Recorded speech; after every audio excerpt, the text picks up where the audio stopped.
صلوا علیہ وآلہ۔ ہرقل شاہ روم نے قریش کے قافلے میں ایک آدمی بلانے کو بھیجا، اور اس وقت یہ لوگ تجارت کے لیے ملک شام گئے ہوئے تھے، اور یہ وہ زمانہ تھا جب رسول اللہ صلی اللہ علیہ وسلم نے قریش اور ابو سفیان سے ایک وقتی عہد کیا ہوا تھا۔ جب ابو سفیان اور دوسرے لوگ ہرقل کے پاس ایلیا پہنچے جہاں ہرقل نے دربار طلب کیا تھا، اس کے گرد روم کے بڑے بڑے لوگ، علماء، وزراء و امراء بیٹھے ہوئے تھے۔ ہرقل نے ان کو اور اپنے ترجمان کو بلوایا، پھر ان سے پوچھا کہ تم میں سے کون شخص مدعی رسالت کا زیادہ قریبی عزیز ہے؟ ابو سفیان کہتے ہیں کہ میں بول اٹھا کہ میں اس کا سب سے زیادہ قریبی رشتہ دار ہوں۔ یہ سن کر ہرقل نے حکم دیا کہ اس ابو سفیان کو میرے قریب لا کر بٹھاؤ اور اس کے ساتھیوں کو اس کی پیٹھ کے پیچھے بٹھا دو۔ پھر اپنے ترجمان سے کہا کہ ان لوگوں سے کہہ دو کہ میں ابو سفیان سے اس شخص یعنی محمد صلی اللہ علیہ وسلم کے حالات پوچھتا ہوں، اگر یہ مجھ سے کسی بات میں جھوٹ بول دے تو تم اس کا جھوٹ ظاہر کر دینا۔ ابو سفیان کا قول ہے کہ خدا کی قسم اگر مجھے یہ غیرت نہ آتی کہ یہ لوگ مجھ کو جھٹلائیں گے تو میں آپ صلی اللہ علیہ وسلم کی نسبت ضرور غلط گوئی سے کام لیتا۔ خیر، پہلی بات جو ہرقل نے مجھ سے پوچھی وہ یہ کہ اس شخص کا خاندان تم لوگوں میں کیسا ہے؟ میں نے کہا وہ تو بڑے اونچے عالی نسب والے ہیں۔ کہنے لگا اس سے پہلے بھی کسی نے تم لوگوں میں ایسی بات کہی تھی؟ میں نے کہا نہیں۔ کہنے لگا اچھا اس کے بڑوں میں کوئی بادشاہ ہوا ہے؟ میں نے کہا نہیں۔ پھر اس نے کہا بڑے لوگوں نے اس کی پیروی اختیار کی ہے یا کمزوروں نے؟ میں نے کہا نہیں، کمزوروں نے۔ پھر کہنے لگا اس کے تابعدار روز بڑھتے جاتے ہیں یا کوئی ساتھی پھر بھی جاتا ہے؟ میں نے کہا نہیں۔ کہنے لگا کیا اپنے اس دعوی نبوت سے پہلے کبھی کسی بھی موقع پر اس نے جھوٹ بولا ہے؟ میں نے کہا نہیں، اور اب ہماری اس سے صلح کی ایک مقررہ مدت ٹھہری ہوئی ہے، معلوم نہیں وہ اس میں کیا کرنے والا ہے۔ ابو سفیان کہتے ہیں میں اس بات کے سوا اور کوئی جھوٹ اس گفتگو میں شامل نہ کر سکا۔ ہرقل نے کہا کیا تمہاری اس سے کبھی لڑائی بھی ہوئی ہے؟ ہم نے کہا کہ ہاں۔ بولا پھر تمہاری اور اس کی جنگ کا کیا حال ہوتا ہے؟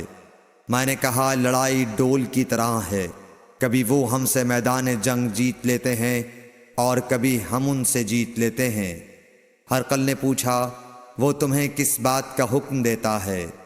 میں نے کہا وہ کہتا ہے کہ صرف ایک اللہ ہی کی عبادت کرو، اس کا کسی کو شریک نہ بناؤ، اور اپنے باپ دادا کی شرک کی باتیں چھوڑ دو، اور ہمیں نماز پڑھنے، سچ بولنے، پرہیزگاری اور صلہ رحمی کا حکم دیتا ہے۔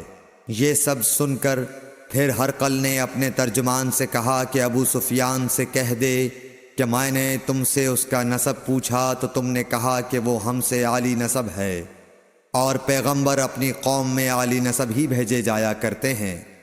میں نے تم سے پوچھا کہ دعوی نبوت کی یہ بات تمہارے اندر اس سے پہلے کسی اور نے بھی کہی تھی؟ تو تم نے جواب دیا کہ نہیں۔ تب میں نے اپنے دل میں کہا کہ اگر یہ بات اس سے پہلے کسی اور نے کہی ہوتی تو میں سمجھتا کہ اس شخص نے بھی اسی بات کی تقلید کی ہے جو پہلے کہی جا چکی ہے۔ میں نے تم سے پوچھا کہ اس کے بڑوں میں کوئی بادشاہ بھی گزرا ہے؟ تو تم نے کہا کہ نہیں۔ تو میں نے دل میں کہا کہ ان کے بزرگوں میں سے کوئی بادشاہ ہوا ہوگا تو کہہ دوں گا کہ وہ شخص اس بہانے اپنے آباء و اجداد کی بادشاہت اور ان کا ملک دوبارہ حاصل کرنا چاہتا ہے۔ اور میں نے تم سے پوچھا کہ اس بات کے کہنے یعنی پیغمبری کا دعویٰ کرنے سے پہلے تم نے کبھی اس کو دروغ گوئی کا الزام لگایا ہے؟ تم نے کہا کہ نہیں۔ تو میں نے سمجھ لیا کہ جو شخص آدمیوں کے ساتھ دروغ گوئی سے بچے وہ اللہ کے بارے میں کیسے جھوٹی بات کہہ سکتا ہے۔ اور میں نے تم سے پوچھا کہ بڑے لوگ اس کے پیرو ہوتے ہیں یا کمزور آدمی؟ تم نے کہا کمزوروں نے اس کی اتباع کی ہے، تو دراصل یہی لوگ پیغمبروں کے متبعین ہوتے ہیں۔ اور میں نے تم سے پوچھا کہ اس کے ساتھی بڑھ رہے ہیں یا کم ہو رہے ہیں؟ تم نے کہا کہ وہ بڑھ رہے ہیں، اور ایمان کی کیفیت یہی ہوتی ہے حتیٰ کہ وہ کامل ہو جاتا ہے۔ اور میں نے تم سے پوچھا کہ آیا کوئی شخص اس کے دین سے ناخوش ہو کر مرتد بھی ہو جاتا ہے؟ تم نے کہا نہیں۔ تو ایمان کی خاصیت بھی یہی ہے، جن کے دلوں میں اس کی مسرت رچ بس جائے وہ اس سے لوٹا نہیں کرتے۔ اور میں نے تم سے پوچھا کہ آیا وہ کبھی عہد شکنی کرتے ہیں؟ تم نے کہا نہیں۔ پیغمبروں کا یہی حال ہوتا ہے، وہ عہد کی خلاف ورزی نہیں کرتے۔ اور میں نے تم سے کہا کہ وہ تم سے کس چیز کے لیے کہتے ہیں؟ تم نے کہا کہ وہ ہمیں حکم دیتے ہیں کہ اللہ کی عبادت کرو، اس کے ساتھ کسی کو شریک نہ ٹھہراؤ، اور تمہیں بتوں کی پرستش سے روکتے ہیں، سچ بولنے اور پرہیزگاری کا حکم دیتے ہیں۔ لہٰذا اگر یہ باتیں جو تم کہہ رہے ہو سچ ہیں تو ان قریب وہ اس جگہ کا مالک ہو جائے گا کہ جہاں میرے یہ دونوں پاؤں ہیں۔ مجھے معلوم تھا کہ وہ پیغمبر آنے والا ہے، مگر مجھے یہ معلوم نہیں تھا کہ وہ تمہارے اندر ہوگا۔ اگر میں جانتا کہ اس تک پہنچ سکوں گا تو اس سے ملنے کے لیے ہر تکلیف گوارا کرتا۔ اگر میں اس کے پاس ہوتا تو اس کے پاؤں دھوتا۔ ہرقل نے رسول اللہ صلی اللہ علیہ وسلم کا وہ خط منگایا جو آپ نے وحیہ کلبی رضی اللہ تعالیٰ عنہ کے ذریعے حاکم بصرہ کے پاس بھیجا تھا، اور اس نے وہ ہرقل کے پاس بھیج دیا تھا۔ پھر اس کو پڑھا تو اس میں لکھا تھا، اللہ کے نام کے ساتھ جو نہایت مہربان اور رحم والا ہے۔ اللہ کے بندے اور اس کے پیغمبر محمد صلی اللہ علیہ وسلم کی طرف سے یہ خط ہے شاہ روم کے لیے۔ اس شخص پر سلام ہو جو ہدایت کی پیروی کرے۔ اس کے بعد میں آپ کے سامنے دعوت اسلام پیش کرتا ہوں۔ اگر آپ اسلام لے آئیں گے تو دین و دنیا میں سلامتی نصیب ہوگی، اللہ آپ کو دوہرا ثواب دے گا۔ اور اگر آپ میری دعوت سے روگردانی کریں گے تو آپ کی رعایا کا گناہ بھی آپ ہی پر ہوگا۔ اور اے اہل کتاب، ایک ایسی بات پر آ جاؤ جو ہمارے اور تمہارے درمیان یکساں ہے، وہ یہ کہ ہم اللہ کے سوا کسی کی عبادت نہ کریں اور کسی کو اس کا شریک نہ ٹھہرائیں، اور نہ ہم میں سے کوئی کسی کو خدا کے سوا اپنا رب بنائے۔ پھر اگر وہ اہل کتاب اس کتاب سے منہ پھیر لیں تو مسلمانوں، تم ان سے کہہ دو کہ تم مانو یا نہ مانو، ہم ایک خدا کے اطاعت گزار ہیں۔ ابو سفیان کہتے ہیں، جب ہرقل نے جو کچھ کہنا تھا کہہ دیا اور خط پڑھ کر فارغ ہوا تو اس کے ارد گرد بہت شور و غوغا ہوا، بہت سی آوازیں اٹھیں اور ہمیں باہر نکال دیا گیا۔ تب میں نے اپنے ساتھیوں سے کہا کہ ابو کبشہ کے بیٹے حضرت صلی اللہ علیہ وسلم کا معاملہ تو بہت بڑھ گیا۔ دیکھو تو اس سے بنی اصفر روم کا بادشاہ بھی ڈرتا ہے۔ مجھے اس وقت سے اس بات کا یقین ہو گیا کہ حضور صلی اللہ علیہ وسلم ان قریب غالب ہو کر رہیں گے، حتیٰ کہ اللہ نے مجھے مسلمان کر دیا۔ راوی کا بیان ہے کہ ابن ناطور ایلیا کا حاکم ہرقل کا مصاحب اور شام کے نصارہ کا لاٹ پادری بیان کرتا تھا کہ ہرقل جب ایلیا آیا ایک دن صبح کو پریشان اٹھا تو اس کے درباریوں نے دریافت کیا کہ آج ہم آپ کی حالت بدلی ہوئی پاتے ہیں، کیا وجہ ہے؟ ابن ناطور کا بیان ہے کہ ہرقل نجومی تھا، علم نجوم میں وہ پوری مہارت رکھتا تھا۔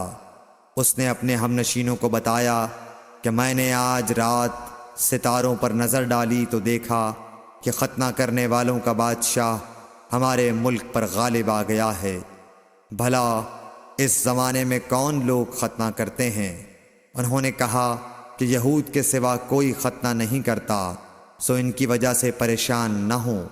سلطنت کے تمام شہروں میں یہ حکم لکھ بھیجیے کہ وہاں جتنے یہودی ہوں سب قتل کر دیے جائیں۔ وہ لوگ انہی باتوں میں مشغول تھے کہ ہرقل کے پاس ایک آدمی لایا گیا جسے شاہ غسان نے بھیجا تھا۔ اس نے رسول اللہ صلی اللہ علیہ وسلم کے حالات بیان کیے۔